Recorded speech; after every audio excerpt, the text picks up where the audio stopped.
Merhaba arkadaşlar, pek kıymetli dost ve yarenler. Tanrı Dağlı Aydınlatıyor programımıza hoş geldiniz. Bugün 14 Şubat 2021, günlerden pazar. Bugün sevgililer günü. Ben de sevgililer gününe özel bir şeyler söylemek isterdim ama bizim daha başka dertlerimiz var. Bugünkü konumuz kabak tadı verdi deyimi ve düşündürdükleri. Önce bir gazete haberine bakalım. 9 Şubat 2021 tarihinde Türk medyasında şöyle bir haber yer aldı.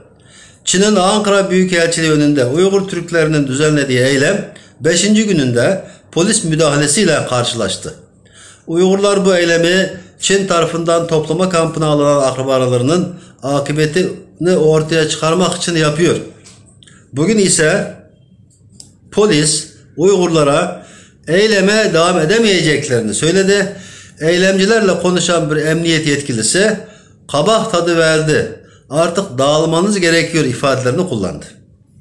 Bir başka polis ise ailesini arayan bir Uygur'a yönelik polisle karşılık verme, dinlemiyorsan kalk git buradan ifadesini kullandı.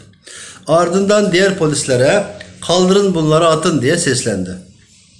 Uygurların avukatı İlyas Doğan ise eyleme sadece 13 kişinin katıldığını dile getirerek kendilerine kamp mağduru diye bu insanlar ailelerini arıyor ama güvenlik güçleri 13 kişinin kamu düzenini bozduğunu iddia ediyor dedi.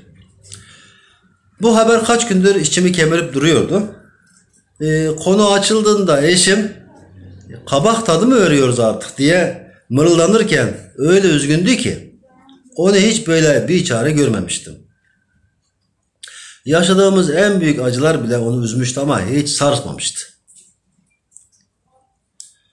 Eğer bu düşüncesiz ifadeleri herhangi birisi söylemiş olsaydı cahilliğine verir ve hatta asıl sen kabak tadı veriyorsun der geçerdim.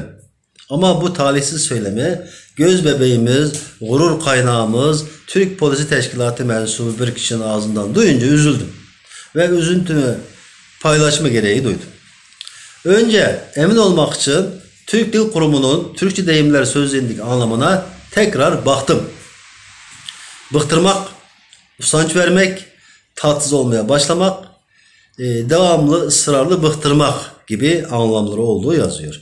Şimdi düşünüyorum da arkadaşlar, eğer 1000 yıl önceki o dönüm noktasında Kaşgarlı Mahmut Divan-ı Lügat-ı Türk adlı eseri yazıp konuştuğumuz dilin adının Türkçe olduğunu, dolayısıyla bu dili konuşan halkın da Türk olduğunu kayda geçip ebediyen var olmak üzere tescillemiş olmasaydı, Atatürk de o temele dayanarak Türk adıyla bu cumhuriyeti kurmamış olsaydı bugün Türk polisi diye bir tabir olur muydu acaba?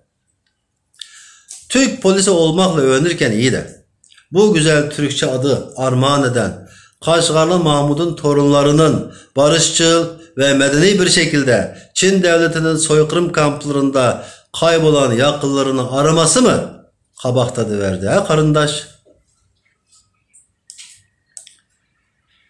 Türkiye Cumhuriyeti Devleti kurulurken güvenlik teşkilatlarının düzenlenmesinde büyük emeği olan ve Atatürk'ün en gözde istihbarat subayı İsmail Hakkı Aktuğ'un aslında Kaşgar'ın Aktuğ köyünden babasıyla birlikte Kurtuluş Savaşı'na katılmak için gelen bir Uygur genci olduğunu biliyor muydunuz?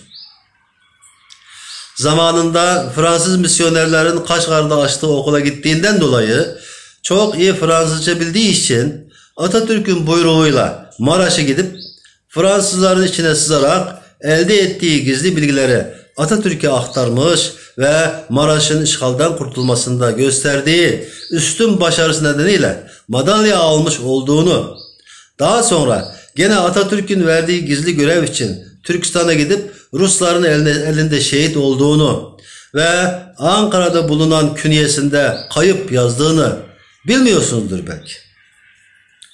Türk polisi olarak devletin maaşını alırken iyi de mensubu olduğun teşkilatın var olması için canını feda eden Kaşgarlı şehitlerin torunları bugün Çin devletinin kurduğu soykırım kamplarında Çin polislerinin vahşi hayvanlarca toplu tecavüzüne ve horlamasına uğramakta olan analarının, bacılarının sesi olmaya çalışırken mi kabak tadı verdi he karındaş? Dünyadaki gelişmiş ülkelerin parlamentoları Çin'in Doğu Türkistan'da insanlığa karşı suç işlediğini haykırırken, Çin'in Uygurlara yaptığı vahşeti soykırım olarak nitelendirirken, Uygurlarla ilgili yasalar çıkartırken, dünyanın en önemli başkentlerinde gösteri yapan Uygur Türkleri o ülke polisleri tarafından korunurken, aylardır her türlü ihtiyaçları o gavur polisler tarafından karşılanırken, Türk milletinin başkenti Ankara'da Çin elçiliği önünde ellerinde sadece kayıp ailesinin posterleriyle kenarda usulca duran mazlumlar birkaç günde mi kabak tadı verdi he karındaş?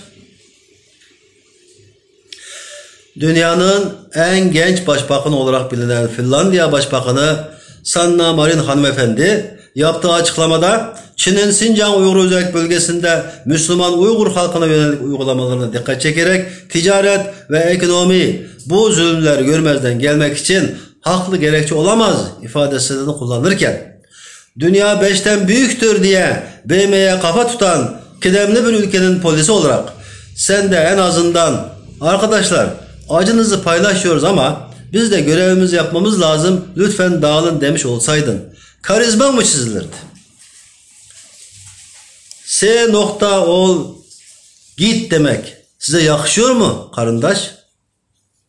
Bugün heyecanlı izlediğimiz Payitaht Abdülhamit dizisinde Kaşgarlı Nadir Bey dili suskun, yumrukladı bülbül gibi bir yaver olarak gönüllerde taht kurarken, Diriliş Selçuklu dizisi Kaşgarlı Mahmud'un 1000 yıl önce çizdiği dünya haritasıyla başlayıp o harita üzerinden devam ederken sizin bu yaptığınıza ne demek lazım he karındaş? Evet arkadaşlar. Yaşayanlar üzücü ama bizim daha fazla üzülmeye vaktimiz yoktur. Biz üzüntümüzü güce dönüştürüp önümüze bakmamız lazım. Bu olaylardan çıkarılacak ders şudur arkadaşlar. Çin devleti geleneksel hile ve stratejik taktiklerini kullanarak Türkiye'de oluşturduğu lobi gücü ve devşirmelerinin işbirliği sayesinde Uygur Türkleri ile Türk polisini karşı karşıya getirmek için her yolu denemektedir. Bazı işgüzar memurlar da ne yazık ki Türkiye Cumhuriyeti Devleti'ni kötü temsil etmektedir. Daha önce Taksim'de ailesinin sesi olmaya çalışan birkaç Uygur gencine ailesinin fotoğrafları, basılı tişörtleri ters giydiren de aynı bu zihniyet idi. Bu durumda biz Uygur Türkleri olarak atalarımızın da yaptığı gibi ve bizim de her zaman yaptığımız gibi Türkiye Cumhuriyeti Devleti'nin âli menfaatlerini her şeyden üstün tutmaya devam etmeliyiz. Birkaç işgüzar memurun kişisel hatalarından dolayı devletimize küsemeyiz. Polisimize küsemeyiz. Çin'in tuzağına düşmemeliyiz. Yasalar çerçevesinde Türk polisi ile el ele vererek haklı mücadelemize hiç yılmadan devam etmeliyiz. Allah Türkiye Cumhuriyeti Devleti'ne zeval vermesin. Yüce Yaradan başta Türk polisi ve Türk ordusu olmak üzere bütün güvenlik güçlerimizi korusun. Günün anlamını ifade eden güzel sözde Yunus Emre'den gelsin. Yaratılanı severim, Yaradan'dan ötürü. Şimdi sevgililer gününüz kutlu olsun. Hoşça kalın.